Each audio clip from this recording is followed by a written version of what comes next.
अस्सलाम वालेकुम।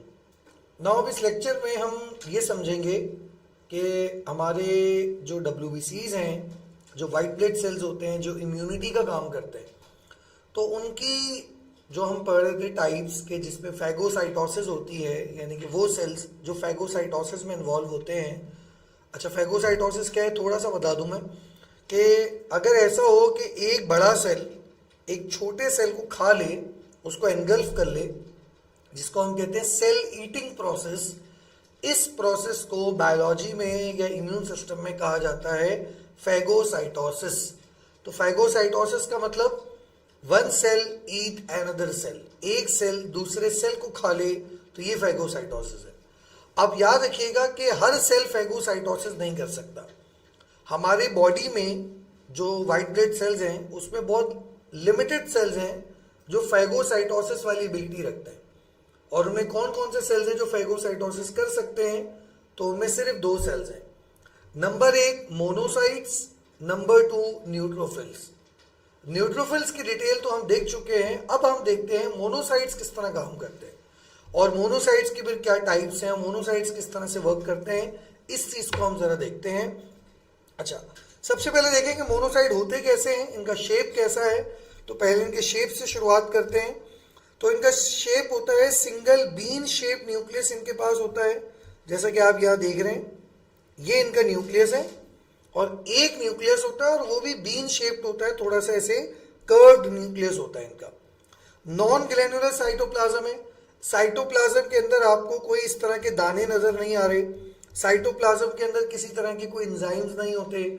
साइटोप्लाज्म के अंदर कोई ग्रैन्यूल्स नहीं होते, इसीलिए इनको हम ए ग्रैन्युलोसाइट्स भी कहते हैं। इसीलिए इनको ए ग्रैन्युलोसाइट्स भी कहा जाता है, क्योंकि इनके साइटोप्लाज्म में किसी भी किस्म के कोई ग्रैन्यूल्स हमें नजर नहीं आते। ठीक है, तो एक बात तो ये हो गई कि ये मोनोसाइट्स होते हैं। ठीक है, और दूसरा ये है कि इनके पास सिंगल शेप न्यूक्लियस होता है और नॉन ग्रैन्युलर साइटोप्लाज्म होता है इनका। अच्छा जी, आगे बढ़ते हैं। दूसरी बात हम करेंगे इनकी क्वांटिटी की, कि इनकी क्वांटिटी कितनी होती है सेल में, ये टोटल कितनी क्वांटिटी में प्रेजेंट होते हैं। तो याद रखिएगा, जैसे हमने पढ़ा था न्यूट्रोफिल्स, न्यूट्रोफिल्स बॉडी में सबसे ज्यादा मौजूद हैं और ये इनके अगर हम कंपैरिजन देखें तो इनकी तादाद बॉडी में उस तरह से थोड़ी कम है। और कितनी कम है? 2 to 8% ये टोटल बॉडी के अंदर मौजूद होते हैं। यानी कि अगर आप अपने पूरे व्हाइट ब्लड सेल्स को निकाल लें तो उन व्हाइट ब्लड सेल्स का 2 to 8% जो है आपको क्या मिलेंगे, यही आपको जो है वो WBCs मिल जाएंगे, ये वाले मोनोसाइट्स आपको मिलेंगे। तो टोटल क्वांटिटी के हिसाब से ये सिर्फ 2 to 8% तक बॉडी के अंदर एग्जिस्ट करते हैं। ओरिजिनेट कहाँ से होते हैं? हमारे बोन मैरो में, हमारी हड्डियों में जो बोन मैरो होता है। अच्छा, बोन मैरो क्या होता है? बोन्स के अंदर जो इस तरह का एक ऐसा स्ट्रक्चर है जिसको हम आमतौर पर हड्डियों का गूदा उर्दू जबान में कहते हैं, या जिसको हम पाए जब खाते हैं तो वो नहीं, बीच में से हम ऐसे स्ट्रक्चर निकाल के खा रहे होते हैं, जेली लाइक होता है, उसको हम कहते हैं बोन मैरो। उस बोन मैरो के अंदर एक सेल्स होते हैं जिसको कहा जाता है माइलॉइड स्टेम सेल्स। तो माइलॉइड स्टेम सेल्स से ये ओरिजिनेट होकर बनते हैं, उनसे ओरिजिनेशन के बाद ये बनते हैं। अच्छा, इनकी टोटल लाइफ कितनी होती है, टोटल जिंदगी कितनी होती है? तो जिंदगी इनकी उस तरह से भी कम होती है, तो 2 से लेकर 5 दिन तक ये जिंदा रहते हैं। ठीक है, तो हम इसको एक तरह से हम शॉर्ट लिव्ड कह सकते हैं। ये बहुत ज्यादा लॉन्ग लिव्ड नहीं होते, थोड़े से शॉर्ट। बाद में क्या होता है? बाद में ये ट्रांसफॉर्म हो जाते हैं, चेंज हो जाते हैं। जैसे जो मोनोसाइट्स हैं, तो शुरू में तो ये मोनोसाइट्स होंगे, बाद में जब 2 से 5 दिन तक अपनी ब्लड में जब ड्यूरेशन मुकम्मल कर लेते हैं तो उसके बाद ट्रांसफॉर्म हो जाते हैं, चेंज हो जाते हैं और ट्रांसफॉर्म होकर किसी और शक्ल में आ जाते हैं। अब या तो ये मैक्रोफेजेस बन जाएंगे, बिग ईटर्स जिसको हम कहते हैं, या तो ये मैक्रोफेजेस बन जाते हैं, या फिर ये डेंड्राइटिक या डेंड्राइटिक सेल्स, जिसको हम डेंड्राइटिक खाली डेंड्राइट्स भी कहते हैं, तो या फिर ये डेंड्राइटिक सेल्स में कन्वर्ट हो जाएंगे। अब ये मैक्रोफेजेस क्या है, डेंड्राइटिक सेल्स क्या है, इसकी डिटेल अभी थोड़ी देर में आगे आ जाएगी। तो ये बात याद रखिएगा कि एज अ मोनोसाइट ये सिर्फ कितने दिन जिंदा रहते हैं? एज अ मोनोसाइट ये 2 से 5 दिन तक आपके ब्लड बॉडी के अंदर ब्लड में सर्कुलेट करते हैं, उसके बाद ये चेंज हो जाते हैं, या तो ये मैक्रोफेज बन जाएंगे या फिर ये डेंड्राइटिक सेल्स बन जाएंगे। तो ओवरऑल तौर पर इनकी जो लाइफ है, इनकी जो जिंदगी है, वो 2 से 5 दिन की है। ट्रांसफॉर्मेशन इनकी बताएंगे, जैसे भी मैंने आपको कहा कि ये ट्रांसफॉर्म हो जाते हैं, बदल जाते हैं, मैक्रोफेज बन जाते हैं, डेंड्राइट बन जाते हैं। तो जब कुछ टाइम तक, जैसे 2 से 5 दिन तक जब ये अपनी जिंदगी ब्लड में गुजार लेते हैं, तो उसके बाद माइग्रेट हो जाते हैं, बदल जाते हैं, जगह चेंज कर लेते हैं और ब्लड से माइग्रेट करके लिम्फॉइड या नॉन लिम्फॉइड टिश्यूज में आ जाएंगे। Now what are the lymphoid and what are the non lymphoid tissues? हमारी बॉडी में एक स्पेशल सिस्टम है जिसको कहा जाता है लिम्फेटिक सिस्टम। हमारी बॉडी में एक पूरा एक प्रॉपर सिस्टम है जिसको लिम्फेटिक सिस्टम कहा जाता है। अच्छा, इस लिम्फेटिक सिस्टम में कुछ जगहों पर नोड्स होती हैं जिसको कहा जाता है लिम्फ नोड। लिम्फ नोड्स, इन लिम्फ नोड्स में जो WBCs रहते हैं उनको लिम्फॉइड टिश्यूज कहा जाता है। तो लिम्फ नोड्स के जो टिश्यूज होते हैं उसको हम कहते हैं लिम्फॉइड टिश्यूज। और उसके अलावा जो बॉडी में दूसरे टिश्यूज हैं, जैसे लिवर है, जैसे ब्रेन सेल्स हैं, जैसे स्किन सेल्स हैं, तो उसको फिर हम कहेंगे नॉन लिम्फॉइड टिश्यूज। या तो ये माइग्रेट करके लिम्फॉइड टिश्यूज में चले जाते हैं या फिर ये माइग्रेट करके नॉन लिम्फॉइड टिश्यूज में चले जाते हैं। तो दोनों तौर पर इनके अलग अलग नाम हो जाएंगे और अलग अलग इनका काम हो जाएगा। फिलहाल ये बात याद रखिएगा कि इनिशियल लाइफ जो इनकी होती है वो 2 से 5 दिन तक है। उसके बाद ये ट्रांसफॉर्म हो जाते हैं, माइग्रेट कर जाते हैं, माइग्रेट करते हैं ये ब्लड से माइग्रेट करके या तो लिम्फॉइड टिश्यूज में आ जाएंगे या फिर नॉन लिम्फॉइड टिश्यूज में ये माइग्रेट कर जाएंगे। ठीक है ना। अच्छा, अगर ये टिश्यूज में आ जाए तो टिश्यूज में आने के बाद इनकी शक्ल कैसी हो जाती है और टिश्यूज में आने के बाद ये किस तरह बदल जाते हैं, इसको फिर हमें समझना पड़ेगा। तो टिश्यूज में आने के बाद, जैसे जब तक ये ब्लड में थे तो मोनोसाइट थे, लेकिन जब ये टिश्यूज में आ जाते हैं तो इनका साइज इंक्रीज हो जाता है, साइज में ग्रो कर जाते हैं और फिर ये एक स्पेशल सेल्स बन जाते हैं जिनको कहा जाता है एंटीजन प्रेजेंटिंग सेल। आप यूं समझ लें, जब ये इन ब्लड में थे, जब खून में थे, तब तक ये क्या थे? तब तक ये मोनोसाइट्स थे। जब ब्लड में होते हैं तो मोनोसाइट्स होते हैं, लेकिन जब ये ब्लड से माइग्रेट करके इन टिश्यूज में आ जाते हैं, जब ये ब्लड से माइग्रेट करते हैं और ब्लड से माइग्रेट करके टिश्यूज में आ जाते हैं, तो अब ये ट्रांसफॉर्म हो जाते हैं। और ट्रांसफॉर्म होकर क्या बन जाते हैं? ट्रांसफॉर्म होकर या तो ये बन जाएंगे मैक्रोफेजेस, या तो ये मैक्रोफेजेस बन जाएंगे, या फिर ये बन जाएंगे डेंड्राइटिक सेल्स। मैक्रोफेजेस जो है वो ऐसे दिखते हैं, ये मैक्रोफेजेस हैं, और डेंड्राइटिक सेल्स ऐसे दिखते हैं। अच्छा, एक बात याद रखिएगा, इन दोनों को, मैक्रोफेजेस को और डेंड्राइटिक सेल्स को, ओवरऑल तौर पर एक नाम देते हैं और वो नाम है एंटीजन प्रेजेंटिंग सेल। ये नाम इनको क्यों देते हैं, इसकी वजह आपको थोड़ी सी समझनी पड़ेगी। देखिए, मैक्रोफेजेस और डेंड्राइटिक सेल, इन दोनों का काम क्या होता है? इन दोनों का काम होता है ईटिंग, क्योंकि ये दोनों मोनोसाइट से बने हैं और मोनोसाइट फैगोसाइट है, तो ये दोनों भी फैगोसाइट होंगे। ठीक है, मोनोसाइट का काम ये होता है सेल्स को खाना, और ये दोनों जो है, कौन दोनों? मैक्रोफेजेस और डेंड्राइटिक सेल्स, ये दोनों भी किससे बने? ये दोनों भी मोनोसाइट से ही बने। तो जो काम मोनोसाइट का होगा वही काम इन दोनों का भी होगा। अब इन दोनों के कामों में एक सिमिलैरिटी है, और वो सिमिलैरिटी है, जरा समझिएगा। देखिए, फर्स्ट कर लें, एक आपके पास मैक्रोफेज है, लेट सपोज एक मैक्रोफेज है और इस मैक्रोफेज ने किसी बैक्टीरिया को खा लिया। लेट सपोज ये एक बैक्टीरिया है, ठीक है, ये हमारे पास है बैक्टीरिया और ये हमारे पास है मैक्रोफेज।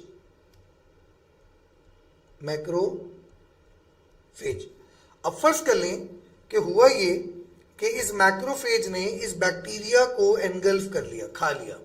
ठीक है, तो अगली डायग्राम में कुछ इस तरह से बनाऊंगा। लेट सपोज ये मैक्रोफेज था और इस मैक्रोफेज ने इस बैक्टीरिया को एनगल्फ कर लिया। ठीक है, मैक्रोफेज ने इस बैक्टीरिया को खा लिया।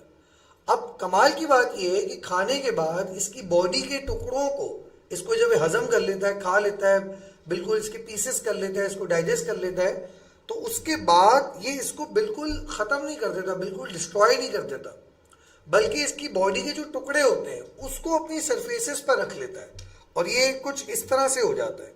लेट सपोज ये हमारा मैक्रोफेज है, ठीक है, फर्स्ट कर लेंगे मैक्रोफेज है, और इसने उस बैक्टीरिया को हजम कर लिया है।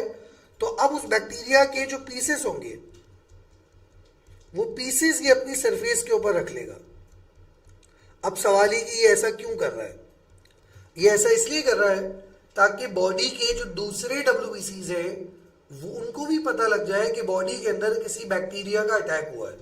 जब भी कोई माइक्रो ऑर्गेनिज्म हमारी बॉडी में अटैक करता है तो याद रखिएगा वो एक नहीं होता, वो बहुत सारे होते हैं, ठीक है ना। तो अब उनमें से कोई एक पकड़ा गया, एक बैक्टीरिया जो है वो मैक्रोफेज ने रिकॉग्नाइज कर लिया है और उसको उसने खा लिया है और उसको हजम कर लिया है और उसकी बॉडी के टुकड़ों को अपनी सरफेस पर हाईलाइट कर लिया है। तो सवाल ये है कि एक को खा लिया ना, बाकियों का क्या होगा? तो बाकियों के बारे में इन्फॉर्म किया जाएगा। तो ये क्या करता है कि जब किसी एक बैक्टीरिया को खा लेता है तो उसकी बॉडी के टुकड़े करके उसको अपनी सरफेस पर शो ऑफ करता है। इसको हम कहते हैं प्रेजेंट कर रहा है, प्रेजेंटेशन कर रहा है। वो बाकी के जो अब WBCs हैं उनको प्रेजेंट कर रहा है इस बात के बारे में कि बॉडी के अंदर किसी बैक्टीरिया का अटैक हुआ है और वो बैक्टीरिया ऐसा दिखता है, उस बैक्टीरिया की बॉडी कंपोनेंट है जिससे बॉडी के जो दूसरे WBCs होंगे वो इससे एक्टिवेट हो जाएंगे, ठीक है ना। तो ऐसे सेल्स जो माइक्रो ऑर्गेनिज्म को खाने के बाद उनके बॉडी के पीसेस को हाईलाइट करते हैं, प्रेजेंट करते हैं, क्योंकि ये जो ऑर्गेनिज्म है, जो ऑर्गेनिज्म हमारी बॉडी में इम्यून रिस्पॉन्स जनरेट करवाए उस ऑर्गेनिज्म को हम एंटीजन कहते हैं। तो याद रखिएगा ये बैक्टीरिया एक एंटीजन है। तो इसने क्या किया, मैक्रोफेज ने उसके एंटीजन के जो पीसेस थे उनकी प्रेजेंटेशन कर रही है, उनको रिप्रेजेंट कर रहा है। तो इस वजह से इस मैक्रोफेज को हम कहते हैं एंटीजन प्रेजेंटिंग सेल, ठीक है। तो पहले तो ये मोनोसाइट होता है, बाद में ये क्या करता है, बाद में माइक्रो ऑर्गेनिज्म को खाने के बाद उनकी बॉडी के टुकड़ों को अपनी सरफेस के ऊपर प्रेजेंट करता है, जिस वजह से इसका एक स्पेशल नाम आ जाता है, स्पेशल नाम बनता है, और वो स्पेशल नेम क्या है, एंटीजन प्रेजेंटिंग सेल। अब ये एंटीजन प्रेजेंटिंग सेल जो है दो तरह के होते हैं, जिसमें मैंने कहा एक तो मैक्रोफेज हो गया और दूसरा डेंड्राइटिक सेल हो गया। असल में इन दोनों के स्ट्रक्चर में फर्क होता है।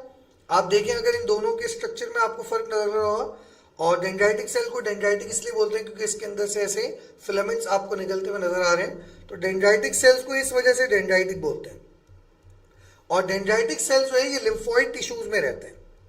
डेंड्राइटिक सेल्स कहां पर पाए जाते हैं, इन लिम्फोइड टिश्यूज, ये स्पेशली तौर पर लिम्फोइड टिश्यूज में रहते हैं। और मैक्रोफेजेस ज्यादातर नॉन लिम्फोइड टिश्यूज के लिए स्पेशल होते हैं। जो नॉन लिम्फोइड टिश्यूज हैं जैसे कि ब्रेन, जैसे कि लंग्स, जैसे कि लिवर, तो ये वाले जो टिश्यूज हैं नॉन लिम्फोइड हैं, यानी कि यहाँ पर जो है लिम्फ उस तरह से नहीं होता। और स्पेशली जो लिम्फ्स के अंदर जाकर रहते हैं वो कौन है, वो डेंड्राइटिक सेल्स हैं। तो याद रखिएगा एंटीजन प्रेजेंटिंग सेल या तो मैक्रोफेज बन जाएंगे या फिर डेंड्राइटिक सेल्स बन जाएंगे according to the need, according to the transformation, ठीक है बेटा। तो ये तो हो गई बात। अब हम एक काम ये करेंगे कि हम पहले मैक्रोफेजेस को डिटेल में समझते हैं कि मैक्रोफेजेस क्या होते हैं।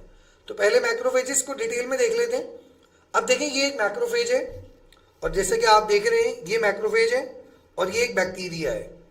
और ये देखें मैक्रोफेज ने एक बैक्टीरिया को कैप्चर किया और इसको कैप्चर करने के बाद इसको अपनी बॉडी के अंदर एनगल्फ कर लिया और फिर इसको खा लेता है। ऐसा सेल जो कि माइक्रो ऑर्गेनिज्म को कैप्चर करके उनको एनगल्फ कर ले, उनको खा जाए, ऐसे सेल्स को हम कहते हैं मैक्रोफेजेस।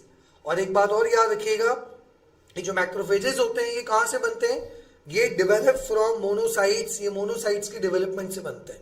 तो पहले तो हम इनकी फॉर्मेशन बताएंगे, फिर हम बताएंगे इनका फैगोसाइटोसिस, ये किस तरह से हमारे सेल्स में काम करते हैं और कौन कौन से ऑर्गेनिजम्स को फीड करते हैं। तो मैक्रोफेजेस की डिटेल में जाएं तो सबसे पहले इसकी फॉर्मेशन देखते हैं। तो ये कहां से ओरिजिनेट होते हैं, ये मोनोसाइट्स से जब मैच्योर हो जाते हैं, मोनोसाइट सेल्स जब साइज में बड़े हो जाते हैं तो उनकी डेवलपमेंट से फिर बन जाते हैं मैक्रोफेजेस।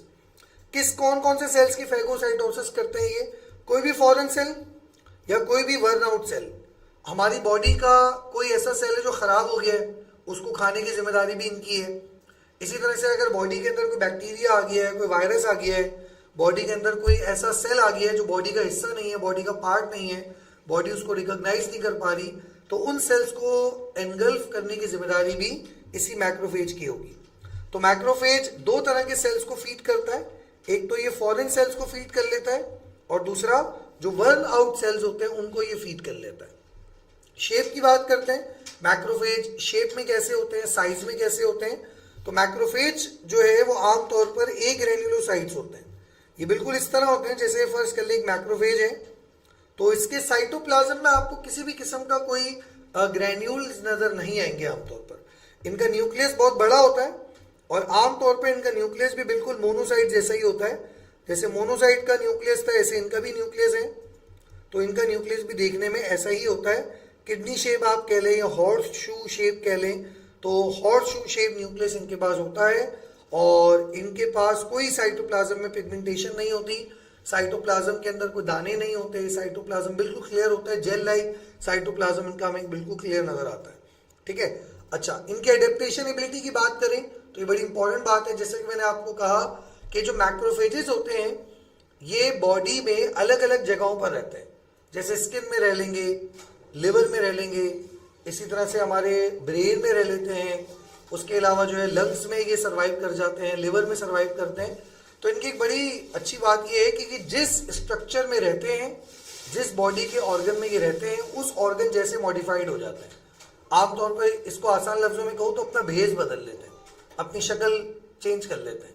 तो फिर उसके हिसाब से हम इनको अलग अलग नाम देते हैं। जैसे जो मैक्रोफेजेस लंग्स में रहते हैं उनका फिर स्पेशल नाम हो जाता है, उनको फिर हम कहते हैं एल्विलर मैक्रोफेजेस।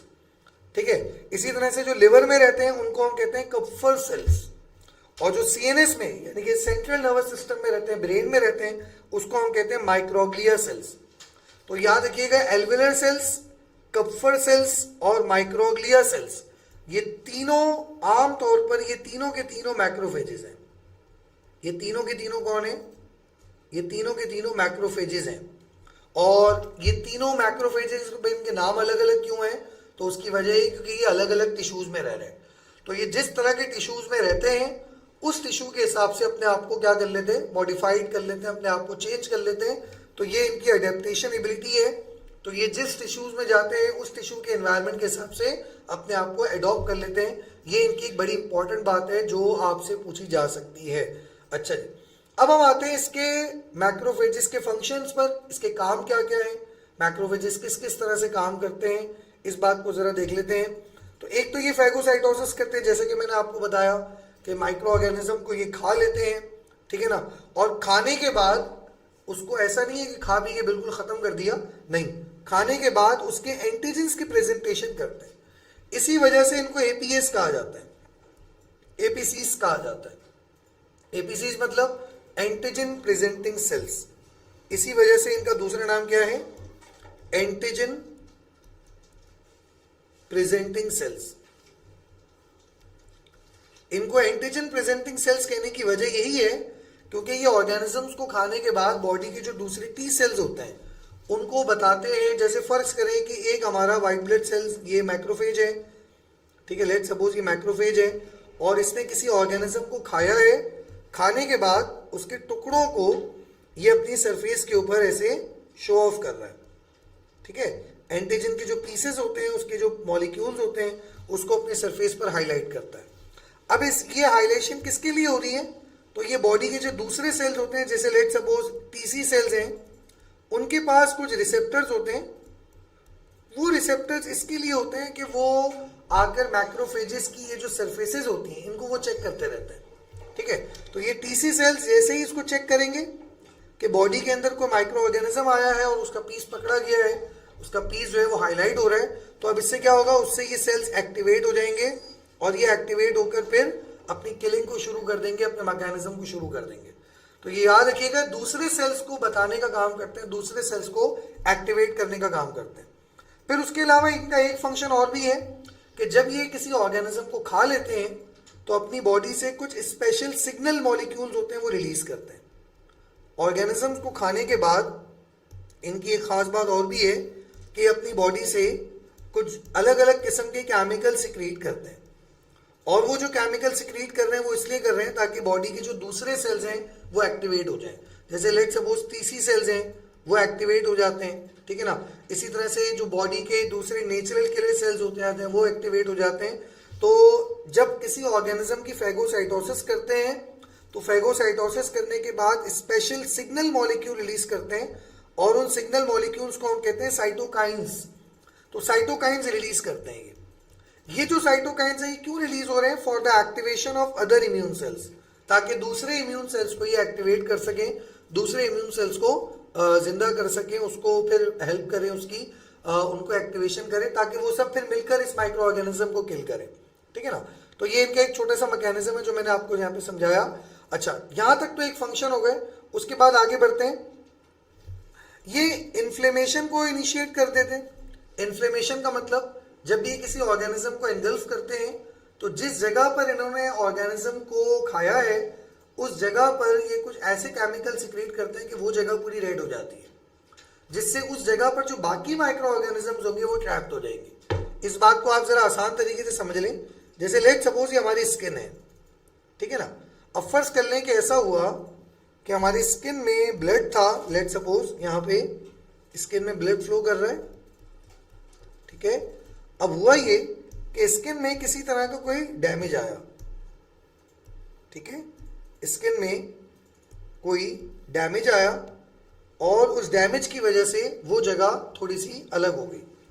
अब ये जगह ओपन है, इस जगह पर कोई भी माइक्रो ऑर्गेनिज्म एंटर हो सकता है। तो बिल्कुल ऐसे ही हुआ। फर्ज कर लेते हैं कि बहुत सारे माइक्रो ऑर्गेनिजम्स थे और वो इस जगह से एंटर होने की कोशिश कर रहे हैं। ये अलग अलग किस्म के माइक्रो ऑर्गेनिजम्स हैं। लेट सपोज बैक्टीरिया है और बैक्टीरिया इस रप्चर्ड स्किन के जरिए हमारे ब्लड में जाने की कोशिश कर रहे हैं। अब यहां पर कोई ना कोई मैक्रोफेज होगा। लेट सपोज यहां पर एक मैक्रोफेज बैठा हुआ था, ठीक है, ये एक मैक्रोफेज था और इस मैक्रोफेज ने इस बैक्टीरिया को खा के खत्म कर लिया, ठीक है। तो जैसे ही मैक्रोफेज किसी एक या किसी दो बैक्टीरिया को खाएगा तो इस जगह को पूरा ब्लॉक कर देगा और इस जगह को इन्फ्लेम कर देगा, इस जगह के ब्लड सप्लाई रुकवा देगा और ऐसा प्रोसेस शुरू करवा देगा जिससे ये पूरी जगह हाईलाइट हो जाती है। अब ये पूरी जगह जो है वो कुछ इस तरह हो जाएगी, ऐसे ये पूरी जगह थोड़ी सी ब्लॉक्ड हो जाएगी। यहाँ पे ब्लड वेसल्स जाम हो जाएंगी, ब्लड लीक होना शुरू हो जाएगा और जिसकी वजह से यहाँ पे पूरी रेडनेस हो जाएगी, यहाँ पे पेन क्रिएट हो जाएगा। जैसे आपने अक्सर देखा होगा जब कोई हमें कट लगता है तो जिस जगह कट लगा है तो वो जगह अक्सर लाल हो जाती है, पूरी रेड हो जाती है और वहाँ पे बहुत ज़्यादा पेन हो रहा होता है, रेडनेस हो रही होती है, इन्फ्लेमेशन हो रही होती है। तो इसी कंडीशन को हम कहते हैं इन्फ्लेमेशन। तो याद रखिएगा कि मैक्रोफेजेस जो होते हैं अगर ये किसी जगह पर किसी स्पेसिफिक साइट पर किसी माइक्रो ऑर्गेनिज्म को खाते हैं तो ऐसा नहीं कि एक को खा लिया और फिर बाकियों को छोड़ दिया, इस तरह नहीं करते। ये एक को खाने के बाद बाकियों की जो मूवमेंट है उसको ये ब्लॉक कर देते हैं, उनको फिर बिखरने नहीं देते, उनको बॉडी में स्प्रेड नहीं होने देते और स्प्रेडिंग रोकने के लिए उस पूरी जगह को जाम कर देते हैं। ये बात बिल्कुल ऐसी है जैसे फर्ज कर लें किसी जगह पर कोई टेररिस्ट एक्टिविटी हुई है और वहां पर जो है कोई आर्मी के लोग आए और वहां पर उन्होंने किसी एक टेररिस्ट को पकड़ लिया है। अब ऐसा नहीं है कि वो बोले यार एक टेररिस्ट तो पकड़ा गया बस अब हमारी जीत हो गई। वो जिस एरिया में उन्होंने टेररिस्ट पकड़ा है ना, अब उस पूरे एरिया का सर्वे करेंगे, उस पूरे एरिया को ब्लॉक करवा देंगे। और ऐसा वो क्यों कर रहे हैं? ऐसा इसलिए कर रहे हैं कि अगर उस जगह पर कोई और टेररिस्ट भी हैं तो वो उस जगह से दूर ना जा सके और उस जगह के अंदर ब्लॉक्ड हो जाए। तो सेम इसी तरह हमारे मैक्रोफेजेस भी करते हैं। तो मैक्रोफेजेस ये करते हैं कि अगर किसी स्पेसिफिक साइट पर किसी माइक्रो ऑर्गेनिज्म को ये कैप्चर कर ले तो उस पूरी जगह को, इस पूरी साइट को ये ब्लॉक कर देते हैं, जिसका बेनिफिट ये होता है कि वो पूरी जगह ब्लॉक होने से वो जो माइक्रो ऑर्गेनिज्म की स्प्रेडिंग थी वो रुक जाती है। इस फिनोमेना को हम कहते हैं इन्फ्लेमेशन। इस फिनोमेना की वजह से वो जगह पूरी रेड हो जाती है, जिस कंडीशन को हम इन्फ्लेमेशन कहते हैं, ठीक है। इन्फ्लेमेशन को आप किस तरह डिफाइन करेंगे? इन्फ्लेमेशन के लिए आप बहुत सारे वर्ड्स यूज कर सकते हैं। इसको आप रेडनेस भी कह सकते हैं, इसको आप जो है वो स्वेलिंग भी कह सकते हैं क्योंकि वो जगह स्वेल कर जाती है, स्वेलिंग भी कह सकते हैं। पेन एरिया भी आप इसको कह सकते हैं, क्योंकि वहां पे पेन बहुत ज्यादा क्रिएट हो रहा होता है।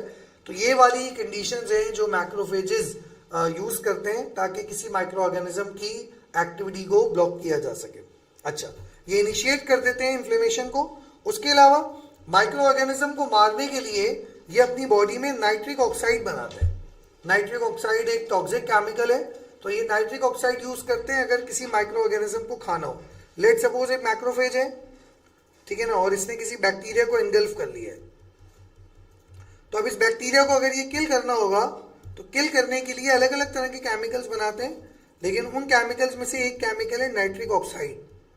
तो ये नाइट्रिक ऑक्साइड बनाते हैं और नाइट्रिक ऑक्साइड फिर इस बैक्टीरिया को क्या कर देता है, इसकी बॉडी के अंदर अच्छी तरह से किल कर देता है। तो ये आमतौर पर माइक्रो ऑर्गेनिज्म को किल करने में नाइट्रिक ऑक्साइड को भी इस्तेमाल करते हैं, तो ये भी इनका एक स्पेशल फीचर हो गया। यहां पर आके हमने जो मैक्रोफेजेस की डिटेल थी वो तो मैंने आपको बता दी। अब मैंने आपको एक बात कही थी कि जो बॉडी में मोनोसाइट्स होते हैं वो दो तरह के टिश्यूज में कन्वर्ट होते हैं मैच्योरेशन के बाद। नंबर एक, वो मैक्रोफेजेस बन जाते हैं, और नंबर दो, एक तो वो मैक्रोफेजेस बन जाते हैं, ठीक है, और दूसरा, एक तो वो मैक्रोफेजेस बन जाते हैं और दूसरा वो डेंड्राइटिक सेल्स बन जाते हैं। मैक्रोफेजेस की जितनी डिटेल थी वो मैंने आपको बता दी। अब हम चलते हैं डेंड्राइटिक की तरफ, यानी कि डेंड्राइटिक सेल्स क्या होते हैं इसकी जरा डिटेल देखते हैं। तो डेंड्राइटिक सेल्स ये इस तरह के सेल्स होते हैं, ऐसे आप जैसे कि यहाँ डायग्राम में देख रहे हैं, एक पिक्चर है इनकी, तो इसमें आप देख रहे हैं इनकी बॉडी से ऐसे थ्रेड लाइक स्ट्रक्चर निकल रहे हैं ऐसे। तो ये थ्रेड लाइक स्ट्रक्चर जो इनकी बॉडी से निकल रहे हैं, तो इन थ्रेड्स को हम डेंड्राइट्स बोलते हैं, डेंड्राइट्स। तो इन डेंड्राइट्स की वजह से इनको डेंड्राइटिक सेल्स कहा जाता है। इनका सबसे इंपॉर्टेंट फीचर ये है कि इनके पास लॉन्ग साइटोप्लाज्मिक प्रोजेक्शंस होती हैं। साइटोप्लाज्म की ऐसी लंबी लंबी प्रोजेक्शंस इनकी बॉडी से निकल रही होती हैं, और इनका काम भी वही है, क्योंकि ये भी मोनोसाइट से ही इवॉल्व होकर बने हैं, तो इनका काम होगा खाना और फेगोसाइटोसिस करना, यानी कि खाकर ऑर्गेनिज्म को डाइजेस्ट करके मारकर खत्म कर देना। और सेम वही वाली बात, जैसे मैंने आपको अभी कुछ देर पहले कहा कि जो मैक्रोफेजेस होते हैं ये माइक्रो ऑर्गेनिज्म को खाने के बाद उसकी बॉडी के जो पीसेस होते हैं उसको हाईलाइट करते हैं, सबको बताते हैं। इस वजह से मैक्रोफेजेस को एंटीजन प्रेजेंटिंग सेल कहते हैं। तो सेम इसी वजह से डेंड्राइटिक सेल्स को भी एंटीजन प्रेजेंटिंग सेल कहा जाता है। ये बात याद रखिएगा कि डेंड्राइटिक सेल्स भी एंटीजन प्रेजेंटिंग सेल्स हैं। डेंड्राइटिक सेल्स भी as a antigen presenting cells काम करते हैं, और जो मैक्रोफेजेस हैं ये भी as a antigen presenting cell काम करते हैं।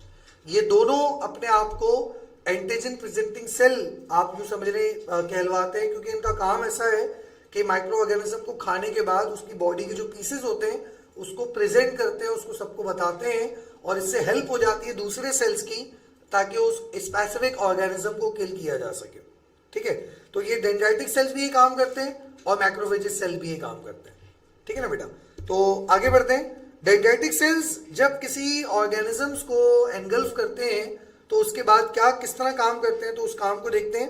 जब ये फेगोसाइटोसिस कर लेते हैं तो फिर वही वाली बात, जैसे कि मैंने आपको कहा कि ये एंटीजन की प्रेजेंटेशन करते हैं, और किसको शो ऑफ करते हैं, टी सेल्स को बताते हैं। जैसे मैक्रोफेजेस टी सेल्स को एंटीजन दे देता है, ऐसे ये भी टी सेल्स को एंटीजन देते हैं। अच्छा, मैक्रोफेजेस लॉन्ग लिव्ड होते हैं।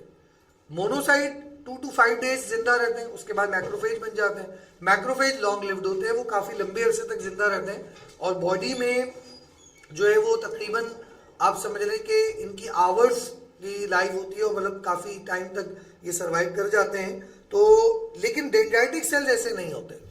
डेंड्राइटिक सेल थोड़े से शॉर्ट लिव्ड होते हैं, और जब ये अपना काम मुकम्मल कर लेते हैं, जब इनके एंटीजन प्रेजेंटेशन कंप्लीट हो जाती है, तो जब इनका काम कंप्लीट हो जाता है तो फिर ये मर जाते हैं।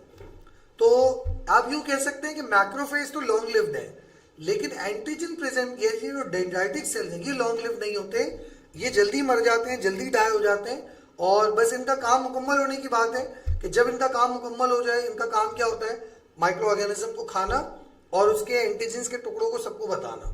जब ये दो काम मुकम्मल हो जाएंगे तो उसके बाद फिर ये मर जाते हैं, उसके बाद ये डाई हो जाते हैं। ठीक है ना। अच्छा, इनके बारे में एक बात याद रखिएगा कि मैक्रोफेज को एक्टिवेशन की नीड नहीं है। मैक्रोफेज हर वक्त एक्टिवेट होते हैं, वो एवरी टाइम माइक्रो ऑर्गेनिज्म को फीड करने के लिए रेडी रहते हैं।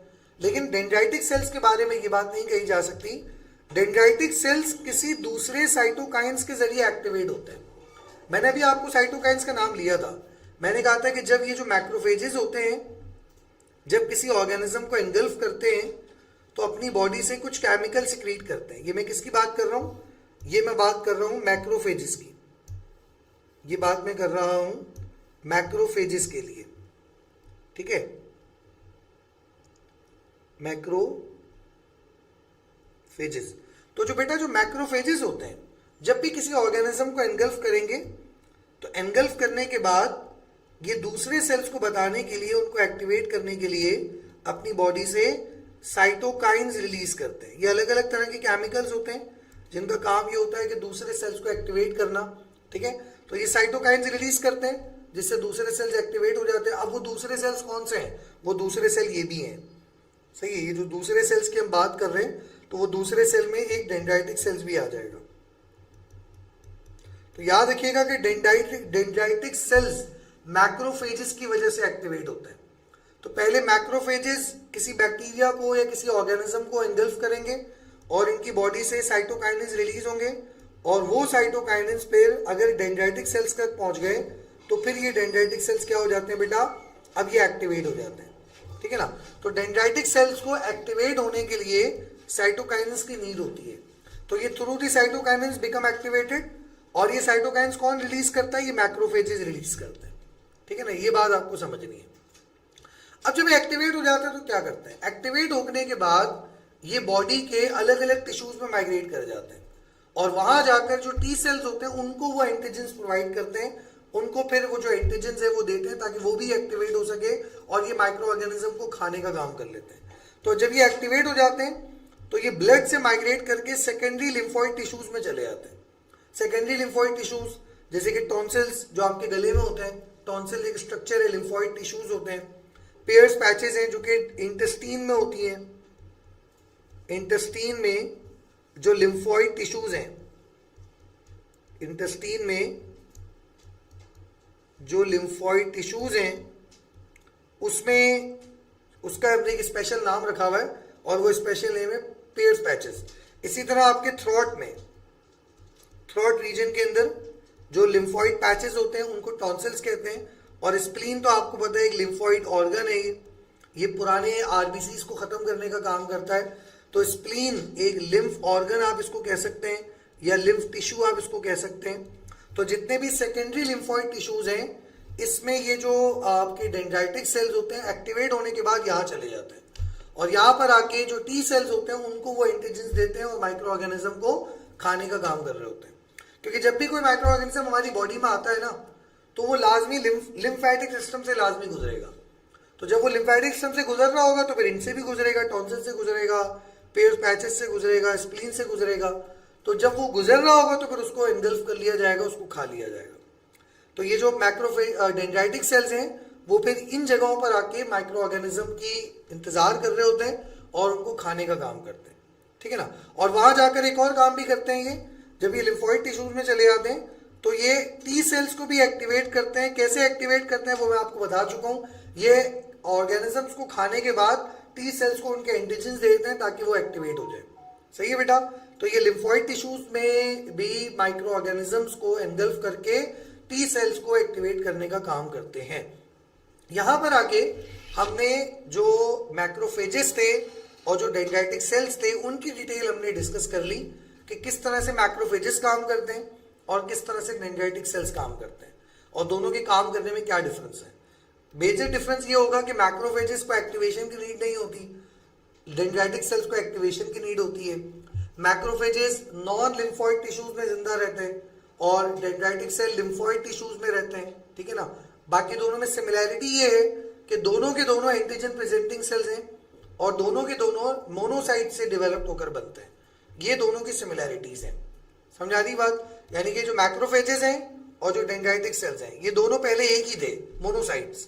तो एक सेल्स थे मोनोसाइट से, मोनोसाइट से अलग अलग होने के बाद दो तरह के सेल्स बने। एक बने मैक्रोफेजेस, एक बने मैक्रोफेजेस, और दूसरे बने डेंड्राइटिक सेल्स। डेंड्राइटिक सेल्स अब दोनों में डिफरेंस भी है, दोनों में सिमिलैरिटी भी है, क्योंकि दोनों मोनोसाइट से बने हैं तो दोनों एज एंटीजन प्रेजेंटिंग सेल काम करते हैं, ठीक है। और दोनों में डिफरेंस ये है कि ये जो मैक्रोफेजेस होते हैं ये नॉन लिम्फॉइड टिश्यूज में वर्क करते हैं, जो बॉडी के नॉन लिम्फॉइड टिश्यूज हैं ये उनमें काम करते हैं, और जो डेंड्राइटिक सेल्स हैं ये लिम्फॉइड टिश्यूज में काम करते हैं, ठीक है। तो ये लिम्फॉइड टिश्यूज में वर्क करेंगे, वहां पर ये काम करते हैं, वहां पर ये इनको एक्टिवेशन की जरूरत होती है, ठीक है बेटा। तो ये बात याद रखनी है कि मैक्रोफेजेस और डेंड्राइटिक सेल्स ये दोनों अलग अलग होते हैं और ये दोनों अलग अलग फील्ड में रहकर काम करते हैं। अच्छा जी, अब यहां पर आके हमारा जो फैगोसाइटोसिस वाला पोर्शन था वो खत्म हो गया। मैंने आपको एक चीज बताई थी कि जो हमारा सेकेंड लाइन ऑफ डिफेंस है इसके अलग अलग रिस्पॉन्सेस हैं। जैसे इसका पहला रिस्पॉन्स था फैगोसाइटोसिस, और फैगोसाइटोसिस की जो डिटेल थी वो हमने देख ली, क्योंकि उसके अंदर दो तरह के सेल्स काम करते हैं, न्यूट्रोफिल्स और मोनोसाइट्स। और फिर मोनोसाइट्स के फिर दोनों तरह के सेल्स हमने देख लिए, मैक्रोफेजेस और डेंड्राइटिक सेल्स।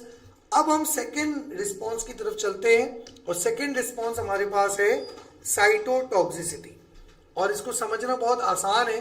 देखिए फैगोसाइटोसिस में अगर मैं आपसे ये कहूं कि आप मुझे फैगोसाइटोसिस में और साइटोटॉक्सिसिटी में डिफरेंस बताएं। फैगोसाइटोसिस में और साइटोटॉक्सिसिटी का डिफरेंस बताएं। तो इसका बहुत आसान सा डिफरेंस होगा। इसका आसान सा डिफरेंस ये होगा कि फैगोसाइटोसिस में सेल को खाकर मारा जाता है, तो इसको आप यूं करेंगे कि destroy the foreign cell, destroy the foreign cell by eating, खाने के बाद उसको खा लिया जाता है। लेकिन साइटोटॉक्सिसिटी में ऐसा नहीं होता। साइटोटॉक्सिसिटी में केमिकल सिक्रीट किए जाते हैं, टॉक्सिक रिलीज किए जाते हैं, ठीक है।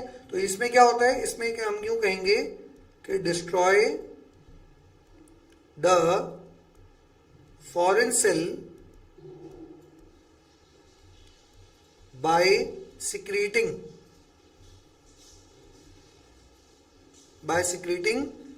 Toxic chemicals. अलग अलग तरह के जो टॉक्सिक केमिकल्स हैं उनको सिक्रीट किया जाएगा, और उनको सिक्रीट करके माइक्रो ऑर्गेनिज्म को किल कर दिया जाएगा, ठीक है ना। तो दोनों के तरीके मारने का अलग अलग है, मकसद दोनों का एक ही है, डिस्ट्रॉय करना। दोनों किलर्स हैं लेकिन तरीका अलग अलग है, ठीक है। एक खाकर मार रहे हैं और एक केमिकल्स को सिक्रीट करके मार रहे हैं। तो एबिलिटी साइटोटॉक्सिसिटी क्या होती है? साइटोटॉक्सिसिटी किसी ऐसे सब्सटेंस की ऐसी एबिलिटी जो किसी टारगेट सेल को या तो डैमेज कर दे या डेथ कर दे, या उसको डैमेज कर दे कि वो खुद ब खुद खत्म हो जाए, या फिर उसको पूरा अच्छी तरह मार कर खत्म करे, तो इसको फिर हम कहते हैं साइटोटॉक्सिसिटी। तो how can you define cytotoxicity? Cytotoxicity is the ability of a substance to damage और death of a target cell. किसी टारगेट सेल को, किसी स्पेसिफिक सेल को डैमेज करना और उसको डेथ कर देना किसी एबिलिटी के जरिए, तो इसको हम कहते हैं साइटोटॉक्सिसिटी। अच्छा, साइटोटॉक्सिसिटी जो होता है इसमें कुछ प्रोटेक्टिव एजेंट्स काम करते हैं। ये किसके अगेंस्ट प्रोटेक्टिव होती है, किसके अगेंस्ट काम करती है? ये साइटोटॉक्सिसिटी हमारी हिफाजत किस तरह करती है? तो ये तीन चीजों से हमारी हिफाजत करती है। नंबर एक, वायरल इन्फेक्टेड सेल से। अगर एक सेल है उसमें वायरस आ गया, लेट सपोज एक सेल है और उसके अंदर कोई वायरस आ गया है, ठीक है ना, तो उस वायरस से हमें बचाना आमतौर पर इसका तरीका ये होता है कि अगर किसी सेल में वायरस आ गया ना तो उस पूरे सेल को खत्म कर दो। सेल खत्म हो जाएगा तो अंदर का वायरस भी खत्म हो जाएगा। तो ये साइटोटॉक्सिसिटी का मेथड है। इसमें सिंपल ये किया जाता है कि जो सेल साइटोटॉक्सिसिटी में इन्वॉल्व होते हैं वो सेल को नहीं बचाते। अगर किसी सेल में वायरस आ गया तो दूसरे सेल्स को आपको बचाना पड़ेगा, ठीक है ना, क्योंकि अगर इस सेल्स के अंदर वायरस ग्रोथ करता रहा और वायरस की रिप्रोडक्शन होती रही तो इस सेल में अगर एक वायरस आया तो बाद में 2000 वायरस बाहर आएंगे, तो इतने सारे वायरस फिर बाद में 2000 सेल्स को डिस्ट्रॉय करेंगे। तो इस चीज से बचाना है, तो इसके लिए क्या करेंगे? उसके लिए भाई ये पूरा सेल खत्म कर दो। तो जब सेल खत्म हो जाएगा तो अंदर का वायरस भी खत्म हो जाएगा। तो ये एक हल होता है। तो वायरली इन्फेक्टेड जो सेल्स होते हैं उनको किल करना, उनको खत्म करना, ताकि उनसे नए वायरस पैदा ना हो। ये बात बिल्कुल ऐसी है जैसे किसी घर में कोई टेररिस्ट आ जाए, ठीक है ना, और आपके कोई फर्ज कर ले बहुत सेंसिटिव कोई मुल्क है जहाँ पे टेररिस्ट को बहुत ज़्यादा जो है ना टेररिज्म को बहुत ज़्यादा जो है ना सुपरफिशियल लेवल पे सोचा जाता है, बहुत एग्रेसिवली सोचा जाता है। तो भाई वो ये कह रहे हैं कि अगर किसी घर में टेररिस्ट आ गया है ना, किसी जगह पे टेररिस्ट है, तो वहाँ पे टेररिस्ट को नहीं मारो, उस पूरी जगह को ही ख़त्म कर दो, ताकि जो उनके थोड़े बहुत निशानात है ना वो भी ख़त्म हो जाए। तो आप समझे कि हमारी बॉडी भी वायरस और बैक्टीरिया के लिए इतनी ज़्यादा सेंसिटिव है कि अगर किसी सेल के अंदर वायरस छुप जाए तो ऐसा नहीं करते कि वायरस को बाहर निकाल के मारते हैं या वायरस को सेल के अंदर ही अंदर मार दिया जाएगा, सेल को सेव किया जाएगा, ऐसा नहीं करते, पूरे सेल को मार दिया जाता है। ताकि क्योंकि बॉडी के अंदर 60,000 बिलियन सेल्स हैं, इतने सारे सेल्स हैं, एक दो मर भी जाएंगे तो क्या हो, कोई मसला नहीं है। तो बॉडी क्या करती है, बॉडी का सिंपल प्रिंसिपल क्या है, ये जो साइटोटॉक्सिसिटी का सिंपल प्रिंसिपल ये है कि अगर किसी सेल में कोई वायरस आ गया है तो आप उस वायरस को मत बचाओ, उस पूरे सेल को मार दो, ठीक है। तो पूरा सेल मर जाएगा तो ऑटोमेटिकली वो अंदर का वायरस भी मर जाएगा। तो वायरल इन्फेक्टेड सेल्स को किल करना। कैंसर और ट्यूमर सेल्स, कभी कभी हमारी बॉडी के कुछ सेल्स ऐसे होते हैं जिनको कैंसर हो जाता है, तो यानी कि आसान लफ्जों में वो एबनॉर्मल हो जाते हैं। तो ऐसे सेल्स को कैंसर और ट्यूमर सेल्स कहते हैं। तो इन सेल्स का कोई इलाज तो है नहीं, एक सेल एबनॉर्मल हो गया, अब आप उसको दोबारा नॉर्मल नहीं कर सकते, तो इसका भी हल यही है कि उस पूरे सेल को मार दिया जाए। तो कैंसर और ट्यूमर के सेल्स को किल करना, ये भी जो है वो हमारा साइटोटॉक्सिसिटी काम कर रही होती है। दूसरा, अगर किसी सेल में कोई माइक्रो ऑर्गेनिज्म जाकर छुप गया है और उस सेल के फंक्शंस को कंट्रोल कर रहा है, तो उस सूरत में भी उस सेल को किल कर दिया जाएगा, यानी कि माइक्रो ऑर्गेनिज्म इन्फेक्टेड सेल्स। तो किसी वायरली इन्फेक्टेड सेल्स को किल करना, किसी माइक्रो ऑर्गेनिज्म किससे कोई सेल इन्फेक्ट हो गया है तो उसको किल करना, और कैंसर और ट्यूमर सेल से हमारी हिफाजत करना, ये प्रोटेक्टिव है अगेंस्ट किसके, साइटोटॉक्सिसिटी। इन तीन कामों के लिए, इन तीन चीज़ों से हमारी हिफाजत करती है, ठीक है। इन तीन फैक्टर्स के लिए हमारे लिए प्रोटेक्टिव है, तो साइटोटॉक्सिसिटी के फैक्टर है। अब सवाल ये कि वो कौन कौन से सेल्स हैं जो साइटोटॉक्सिसिटी में इन्वॉल्व होते हैं। तो दो तरह के सेल्स हैं, एक होते हैं नेचुरल किलर सेल्स और एक होते हैं साइटोटॉक्सिक टी सेल्स। ये दो सेल्स हैं जिसको हम शॉर्ट फॉर्म में एनके सेल्स भी कहते हैं, इसको हम कहते हैं एनके सेल्स, और दूसरे वाले जो हैं इसको हम कहते हैं TC cells, TC cells, cytotoxic T cells. तो ये दो तरह के सेल्स हैं, एनके सेल्स और टीसी सेल्स। ये दोनों cells second line of defence में साइटोटॉक्सिसिटी में इन्वॉल्व होते हैं, और ये दोनों के काम करने का तरीका अलग अलग है, लेकिन वो यकीन वाली बात, जैसे मोनोसाइट्स और न्यूट्रोफिल्स दोनों का काम एक ही था, तरीका अलग अलग था। सेम इसी तरह नेचुरल किलर सेल्स और साइटोटॉक्सिसिटी का काम एक ही है, मगर उनका तरीका थोड़ा अलग अलग होगा। एक को एक्टिवेशन की नीड होती है, एक को एक्टिवेशन की नीड नहीं होती। एक जो है वो ब्लड में हर वक्त घूमता रहता है और एक स्पेसिफिक कंडीशंस पर काम करता है। तो दोनों के काम करने का तरीका तो सेम है, मतलब दोनों का काम का मकसद एक ही है, साइटोटॉक्सिक करना, सेल्स केमिकल सिक्रीट करके सेल्स को किल करना, लेकिन दोनों के काम की जो टर्म्स और कंडीशंस हैं वो अलग अलग है, ठीक है ना। तो एक एक करके हम दोनों को डिटेल में सीखेंगे। पहले हमारे पास आएंगे नेचुरल किलर सेल्स। सबसे पहले नेचुरल किलर सेल्स को देखते हैं। नेचुरल किलर सेल्स जो होते हैं ये इस तरह से काम करते हैं कि ये किसी सेल्स के साथ अटैच हो जाते हैं। जैसे लेट सपोज ये देखिए नेचुरल किलर सेल्स था और ये अटैच हो गया इसके साथ। अब आप देखिए नॉर्मल सेल्स था बॉडी का और ये किल हो गया। दोबारा देख लें, ये बॉडी का नॉर्मल सेल है, ये किलर सेल्स आया, अटैच हुआ, चला गया। अब ये सेल आहिस्ता आहिस्ता मर रहा है और मरते मरते ये खत्म होकर डिस्ट्रॉय हो गया, ठीक है ना। यानी कि एक सेल था, मैं इसको अगर यहाँ पे थोड़ा समझाऊं, जैसे एक सेल बॉडी का है, नॉर्मल सेल था, किसी वजह से इस सेल में कोई मसला आ गया, लेट सपोज सेल के अंदर कोई वायरस आ गया, ठीक है ना।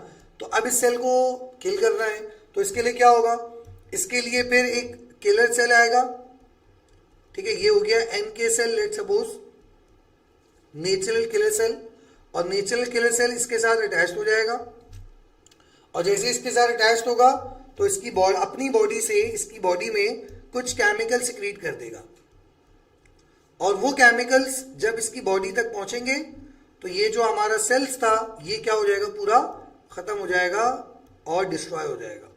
सही है। इस तरह के मारने को हम कहते हैं साइटोटॉक्सिसिटी।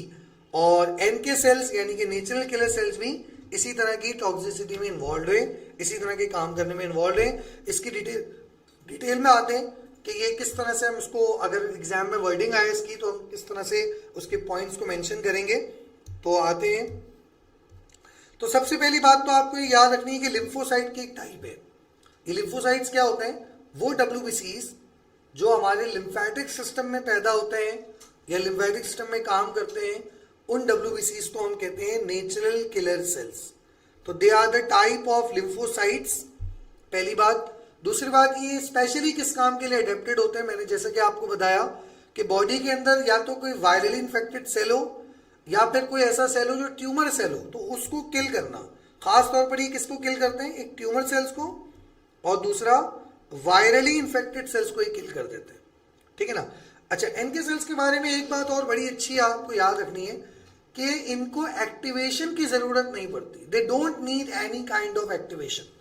ये हर वक्त ही एक्टिवेट होते हैं, ये हर वक्त ही काम कर रहे होते हैं, ये हर वक्त अपने प्रोसेस में होते हैं।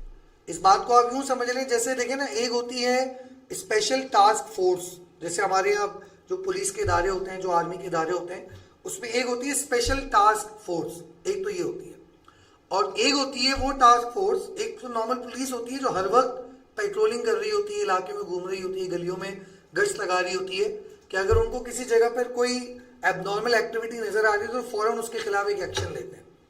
मिसाल के तौर पर एक शख्स के यहाँ चोरी होती है तो वो डायरेक्ट जाकर किसी आर्मी के ऑफिस में कॉल नहीं करेगा। क्यों? क्योंकि अगर वहां वो कॉल करेगा तो वो क्या कहेंगे, वो कहेंगे सॉरी सर, ये हमारा डिपार्टमेंट नहीं है, आप किसी और जगह कॉल करें, हम आपके ऑर्डर नहीं लेते, हम ऊपर से ऑर्डर लेते हैं। वो आमतौर पर ये जुमला इस्तेमाल करते हैं। तो उसमें क्या वो कहना चाह रहे हैं कि भाई हम जो एक्टिवेट होंगे ना, तो हमारा एक्टिवेशन का तरीका अलग है, हम दूसरे सेल्स के जरिए एक्टिवेट होते हैं। तो यहाँ जो एनके सेल्स होते हैं ये हर वक्त ही एक्टिवेटेड होते हैं, ये आपकी बॉडी में हर वक्त पेट्रोलिंग करते रहते हैं, घूमते रहते हैं हर वक्त। ठीक है। और हर सेल को एक एक करके चेक करते रहते हैं। लेट सपोज मैं आपको एक छोटी सी बात समझाऊं। देखें, ये जो फर्ज कर लें एक सेल है और ये बिल्कुल नॉर्मल सेल है। फर्ज कर लें ये हमारी बॉडी का एक नॉर्मल सेल है, ठीक है ना। और फर्ज कर लें ये एक दूसरा सेल है और फर्ज कर लें कि इस सेल के अंदर वायरस छुपा हुआ है, तो ये हो गया वायरली इन्फेक्टेड सेल। तो एक वायरली इन्फेक्टेड सेल है और एक नॉर्मल सेल है। अब फर्ज कर लें कि ऐसा है कि आपको पता होना चाहिए कि जो एनके सेल्स होते हैं वो जब भी पास आउट होते हैं तो वो हर सेल को रिकॉग्नाइज करते हुए जाते हैं, वो हर सेल को टच करते हुए जाते हैं। अब वो कैसे टच करते हैं, असल में हर सेल के ऊपर एक प्रोटीन होता है जिसको हम कहते हैं MHC protein, MHC class 1 protein. हर सेल के ऊपर ये होता है, बॉडी के हर नॉर्मल सेल के ऊपर एक स्पेशल प्रोटीन होता है जिसको हम कहते हैं एमएचसी क्लास 1। एमएचसी की फुल फॉर्म क्या है, एमएचसी की फुल फॉर्म नोट कर लेंगे, इसकी फुल फॉर्म होती है मेजर हिस्टोकम्पैटिबिलिटी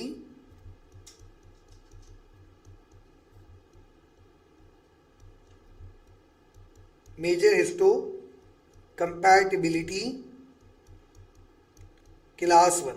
इसको हम कहते हैं मेजर हिस्टोकम्पैटिबिलिटी क्लास 1 प्रोटीन। ये एक प्रोटीन है जो एज आइडेंटिफिकेशन का काम करता है। ये आइडेंटिफाई करने का काम करता है, ये बताता है कि सेल नॉर्मल है या नहीं है। देखें, अगर एक सेल नॉर्मल है ना तो उसके ऊपर ये जो एमएचसी है बिल्कुल ठीक होंगे और इनके अंदर कोई चेंजेस नहीं आएगा, ना ये मॉडिफाइड होंगे, ना इनके अंदर कोई तब्दीली आएगी।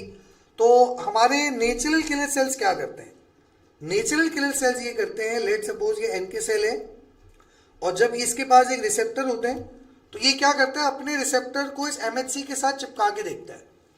अगर ये सेल बिल्कुल नॉर्मल है तो इसका एमएचसी भी नॉर्मल होगा, और अगर इसका एमएचसी नॉर्मल है तो जैसे ही एनके सेल अपना रिसेप्टर इसके साथ अटैच करेगा तो इसको पता लग जाएगा कि भाई ये सेल नॉर्मल है, क्योंकि इसका एमएचसी ऊपर से सही महसूस हो रहा है, जैसा होना चाहिए वैसा ही है। तो उस सूरत में एन के सेल इस सेल को कुछ नहीं करता, वो फिर आगे बढ़ जाएगा। अब फर्ज कर लें कि यहां से आगे आके ये एक दूसरे सेल पर पहुंचा, एन के सेल, ठीक है ना। और जैसा कि आपको मैंने बताया कि ये वाला जो सेल है ये वायरली इन्फेक्टेड सेल है, यानी कि इसके अंदर एक वायरस छुपा हुआ है। तो मुझे एक बात बताएं, एक सेल के अंदर वायरस है तो उस सेल की मेटाबॉलिज्म में कुछ फर्क आया होगा ना, उस सेल की जो रिएक्शंस हैं वो चेंज हो गए होंगे। तो अब क्या होगा, अब उससे क्या होगा कि इसका जो एमएचसी होगा अब वो खराब हो गया है या एब्सेंट हो जाएगा, ठीक है ना। या तो एमएचसी बनेगा ही नहीं या एमएचसी के अंदर कोई प्रॉब्लम आ जाएगी। अब इसका एमएचसी बिल्कुल नॉर्मल था, क्यों? क्योंकि सेल नॉर्मल था। लेकिन ये जो दूसरा वाला सेल है इसका एमएचसी खराब हो गया। और क्यों खराब हो गया? उसकी वजह यह है क्योंकि इसके अंदर वायरस आ गया। तो अब जब एनके सेल अपने रिसेप्टर को इसके एमएचसी प्रोटीन पर लगा के चेक करेगा तो एनके सेल को ये पता लग जाएगा कि भाई ये सेल नॉर्मल नहीं है। और कैसे पता लगेगा? क्योंकि या तो एमएचसी मॉडिफाइड होगा या फिर एमएचसी के अंदर जो एमएचसी जो है या फिर वो बनना बंद हो जाएगा। तो ऐसी सूरत में जो एनके सेल है फिर वो अलर्ट हो जाता है। और जब एनके सेल अलर्ट हो जाता है अब वो अग्रेसिव हो जाएगा, यानी कि वो ये आप यूं समझ लें कि वो एक्टिवेट टू किल, अब वो किल करने के लिए तैयार हो गया है क्योंकि उसको पता लग गया है कि ये सेल अब नॉर्मल नहीं है और इस सेल के अंदर एक वायरस आ चुका है। तो अब वो क्या करेगा? अब एनके सेल क्या करेगा? अपनी बॉडी से कुछ केमिकल सिक्रीट करेगा और वो केमिकल्स उस सेल को किल करके खत्म कर देंगे। सही है। अब वो केमिकल्स कौन कौन से होते हैं वो मैं आपको आगे चल के नाम बता दूंगा। तो ये केमिकल सिक्रीट करके सेल को मार देगा। तो मेरा सवाल आपसे एक छोटा सा ये है, ये सवाल आप जवाब अपने तौर पर अपने आप को दीजिएगा। बहुत आसान सा सवाल ये है कि मेरा सवाल है कि एनके सेल ने क्यों इस सेल को नहीं मारा, क्यों इस सेल को मार दिया? उसकी वजह ये सिंपल सी बात है, आप यही समझ, अगर आप समझ गए मेरी बात को तो उसकी वजह ये थी कि एमएचसी, जिस सेल का एमएचसी नॉर्मल होगा उस सेल पर एनके सेल जब अटैक करेंगे तो उसको कुछ नहीं करेंगे, ठीक है ना।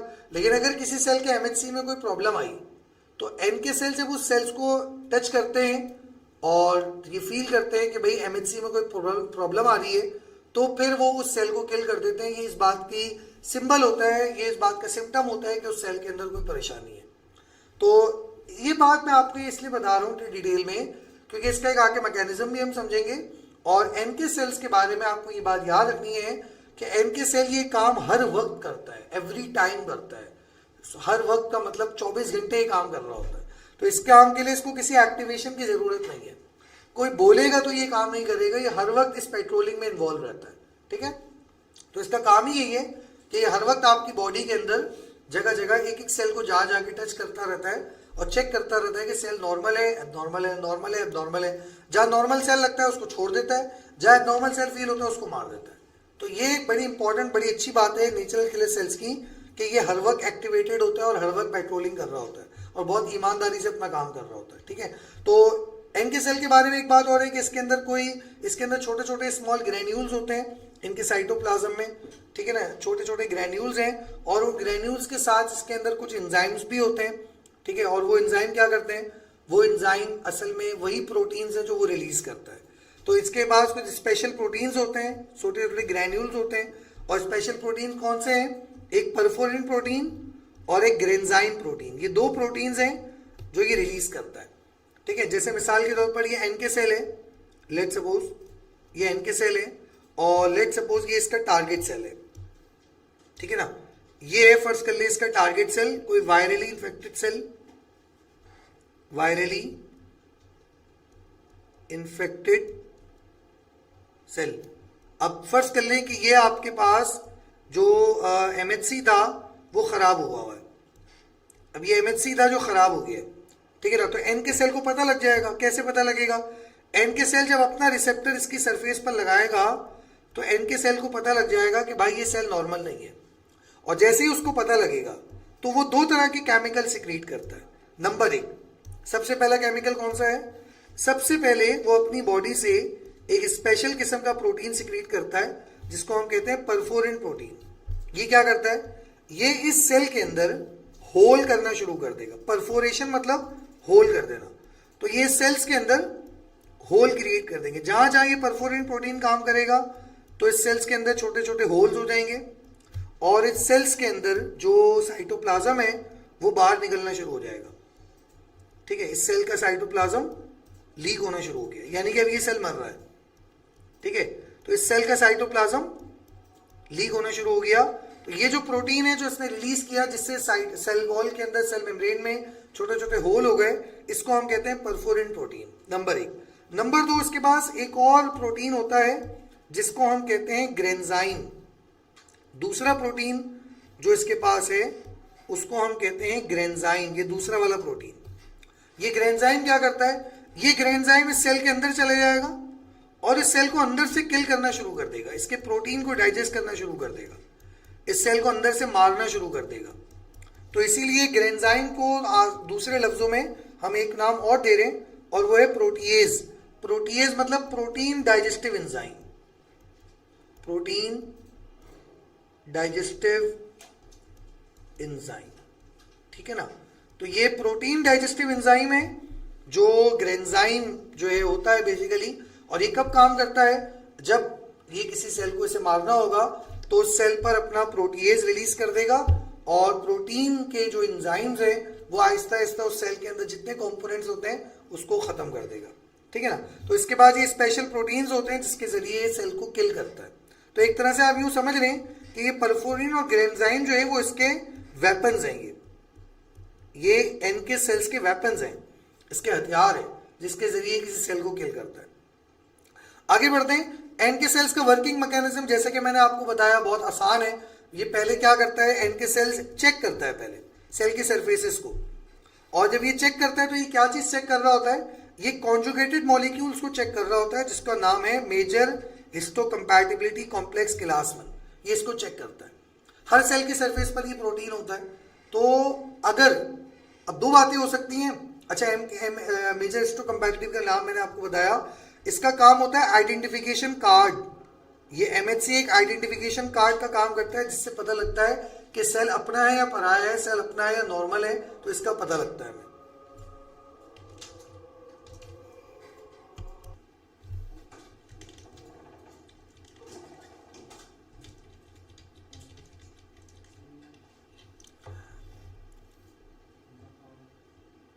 तो अब जैसा कि मैंने आपको बताया कि ये जो MHC1 होता है ये एज आ आइडेंटिफिकेशन कार्ड का काम करता है। और इसको आइडेंटिफिकेशन कार्ड इसलिए कहते हैं क्योंकि इसकी वजह से हमारे जो सेल्स हैं वो इस बात को पता लगाते हैं कि ये सेल्स मतलब ये जो सेल है वो अपना है या पराया है, तो इसके सेल्फ होने का पता लगता है। ठीक है, आगे बढ़ते हैं। तो अगर अब दो पॉसिबिलिटीज हो सकती है। मैंने आपको जैसे कहा कि अगर एमएचसी आपका इंटैक्ट है, बिल्कुल नॉर्मल है, अगर आपका जो एमएचसी है वो बिल्कुल नॉर्मल हो, ठीक हो, उसमें कोई चेंज ना है, तो उस सूरत में एनके सेल इनएक्टिव रहेगा और वो काम नहीं करेगा, नो किलिंग। ऐसी सूरत में फिर वो जो सेल है उसको किलिंग नहीं करेगा। लेकिन अगर एमएचसी मॉडिफाइड हो जाए या एब्सेंट हो जाए तो ऐसी सूरत में एनके सेल एक्टिवेट हो जाता है और उस सेल को किल कर देता है। ये इसका वर्किंग मैकेनिज्म है। अच्छा, किलिंग कैसे करता है? किलिंग करने का तरीका ये है कि एनके सेल परफोरिन रिलीज करता है और ग्रेन्जाइम रिलीज करेगा, ये दो केमिकल्स रिलीज करेगा। एक्शन ऑफ परफोरिन और एक्शन ऑफ ग्रेन्जाइम आपको पता होना चाहिए कि परफोरिन एग्जैक्टली क्या काम कर रहा है और ग्रेन्जाइम एग्जैक्टली क्या काम कर रहा है। परफोरिन जो है ये प्लाज्मा मेम्ब्रेन में होल क्रिएट कर देगा। जैसे लेट सपोज ये सेल है, इसके साथ एनके सेल अटैच्ड हुआ और इसको पता लग गया कि भाई ये सेल नॉर्मल नहीं है, ये एक वायरली इन्फेक्टेड सेल है, ये सेल एक वायरली इन्फेक्टेड सेल है। तो एनके सेल क्या करेगा? ऐसी सूरत में एनके सेल जो है वो सबसे पहले तो परफोरिन रिलीज करेगा। और मैंने आपको जैसा कि बताया कि परफोरिन इस सेल के अंदर होल क्रिएट कर देगा और ये सेल के अंदर छोटे छोटे सुराख हो जाएंगे जिससे इसका साइटोप्लाज्म लीक होना शुरू हो जाएगा। तो ये form pores in the plasma membrane, plasma membrane में पोर्स कर देता है, होल कर देता है। फिर ग्रेन्जाइम का काम क्या है? ग्रेन्जाइम का जैसे कि मैंने आपको बताया कि ये प्रोटीएज एंजाइम है, यानी कि प्रोटीन डाइजेस्टिव एंजाइम होता है। ये प्रोटीन डाइजेस्टिव एंजाइम है, ये प्रोटीन को डाइजेस्ट करने का काम करता है। और ये क्या करेगा? टारगेट सेल में एंटर हो जाएगा और उस टारगेट सेल की लाइसिस करवा देगा, उसको ब्रेक डाउन कर देगा, क्योंकि उस टारगेट सेल के अंदर जितना प्रोटीन है, अमाइनो एसिड्स हैं, उसके अंदर जो माइटोकॉन्ड्रिया है, एंडोप्लाज्मिक रेटिकुलम है, रफ एंडोप्लाज्मिक रेटिकुलम है, उसके अंदर जो राइबोसोम्स हैं, तो जितना प्रोटीन कंटेंट एक सेल के अंदर होता है उन सबको वो एक एक करके किल करना शुरू कर देगा, जिससे उस सेल की क्या हो जाएगी, मौत हो जाएगी। तो ये तरीका है किसका, एनके सेल्स का। तो इस लेक्चर में एनके सेल्स तक कवर करते हैं। नेक्स्ट क्लास में, नेक्स्ट लेक्चर में मैं आपको साइटोटॉक्सिक टी सेल्स की डिटेल बताऊंगा।